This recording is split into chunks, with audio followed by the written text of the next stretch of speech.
Located at the 16,900 block of Chabad Way. It is the Chabad of Poway. The suspect was detained down the street on Rancho Bernardo Drive. Now, we have team coverage tonight. Brandon Lewis is live where that suspect was detained, but we're going to begin with Heather Hope, who is live at the scene of the shooting. We just heard, got an update from officials out there about what happened.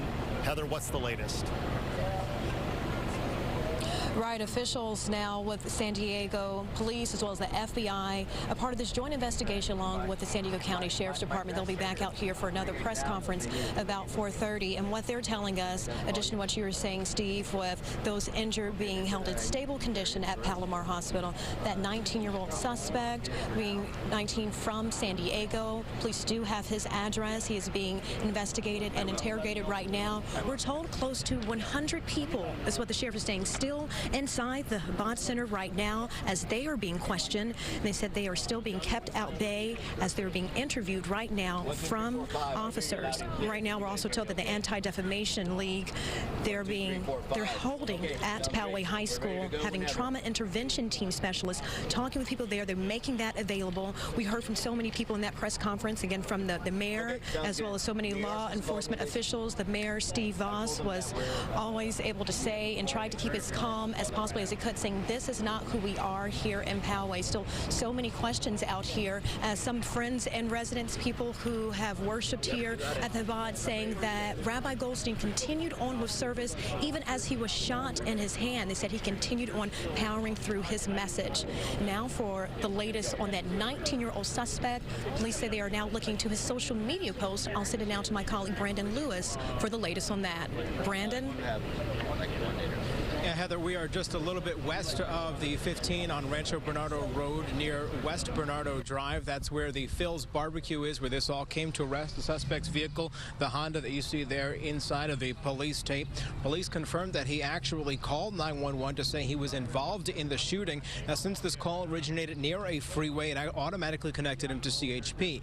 Meanwhile, a San Diego police officer who was responding to the scene overheard the dispatch, saw the suspect's car, and when they pulled up behind the vehicle, he was arrested. Now, near the driver's door, we'll show you some video that we shot earlier. You can see a bullet hole, possibly from that Border Patrol officer who fired a shot at the suspect. Inside the vehicle, we saw an AR-15 rifle. Witnesses tell us the suspect was wearing what they described as a tactical vest that was containing some additional ammunition. Earlier, we saw an explosive detection dog going around the vehicle, and nearby the scene where this vehicle is located, you see some officers taking a look at what's inside this vehicle right now. They were making sure that things are just fine, that they're safe. Now, we presumed that detection dog didn't hit on anything because the scene remained as is. Also, inside of this vehicle, we saw a small action or sport camera that's similar to like a GoPro. It's not known what, if anything, is on that camera, along with the suspect's cell phone. Inside of the trunk, there was a large tub and several plastic bags. Again, we don't know what's inside of them. All of the evidence and all the items here are still inside of the vehicle. We're waiting for technicians to come and take a look at it.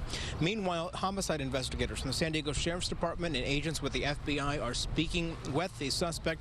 Witnesses say that he showed very little emotion here at the scene. One person saying he looked somber. We saw a deputy speaking with the suspect before he was taken away from the scene a little while ago.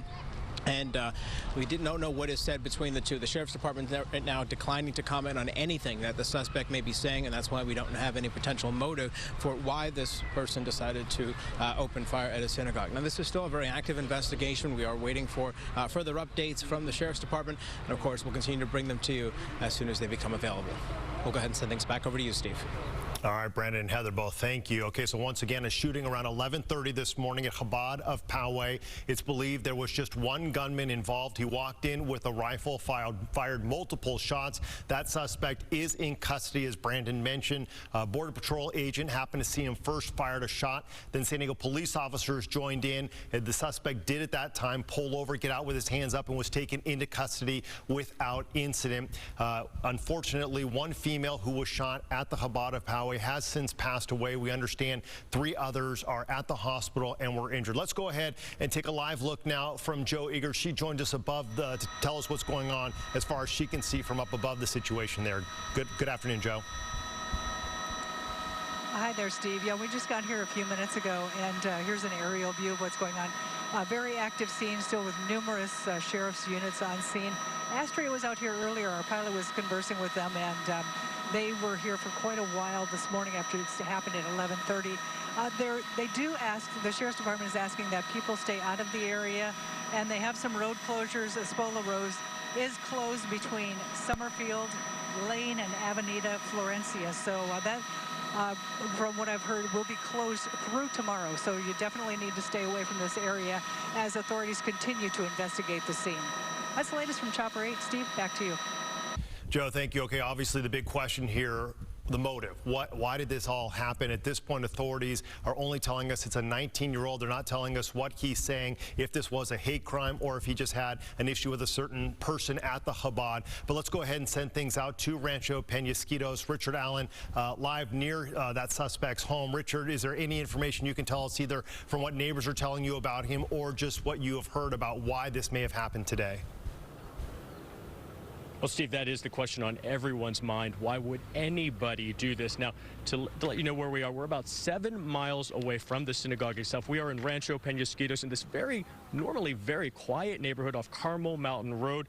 The house itself, where the suspect, we believe, lives, is on a very small cul-de-sac, a quiet cul-de-sac called Freeport, off of Freeport Road here on Freeport Court. Now, we are being kept back quite a distance. The police line was actually moved about half an hour ago to draw the media back. From this vantage point, though, you cannot see the house itself. It is on that cul-de-sac, though, on Freeport Court, just about 3 houses in to the left. Now, since that time, this quiet neighborhood has become anything but quiet. An army of San Diego police have descended here on this community surrounding the house where the suspect's believed to live. Now, because we are being kept so far back, we can't tell at this point whether or not the police or authorities have gained access to the house. Also, about an hour ago, a man and a woman arrived here who were believed to be the suspect's parents, clearly upset, clearly shaken. They were heading toward the house with a police escort. Now, neighbors here who we've spoken with say they are stunned this is happening in their neighborhood. They say nothing like this has ever happened in this extremely calm Rancho Penasquitos community. We spoke with one woman who said that there is one house on that cul-de-sac that kind of caught her attention because one of the neighbor's teenage kids, a teenager, acted sort of bizarrely last Halloween.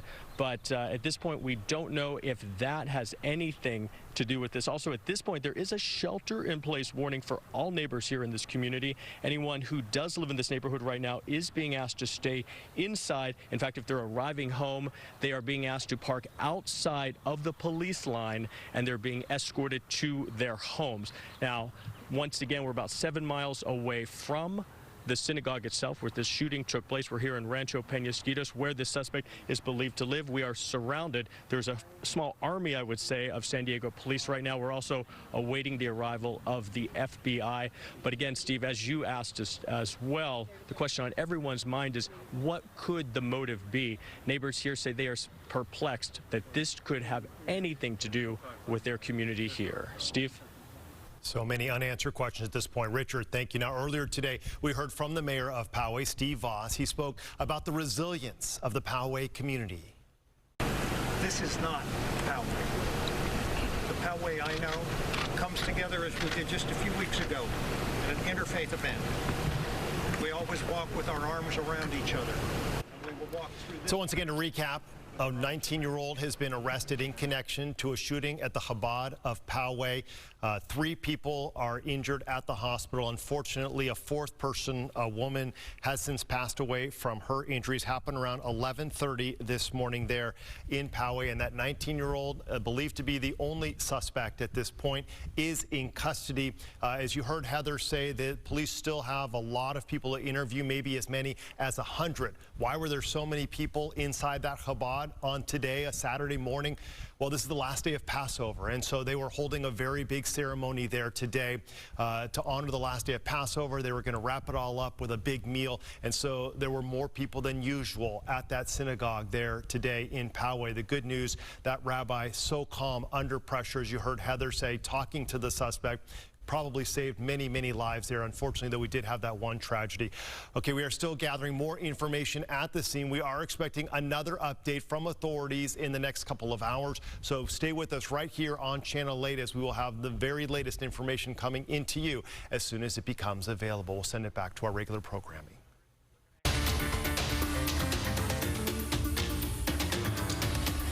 wall in our own home. And that's what a battery does. We can take excess generation, we can store it in our homes, and we can use it later at our convenience for free.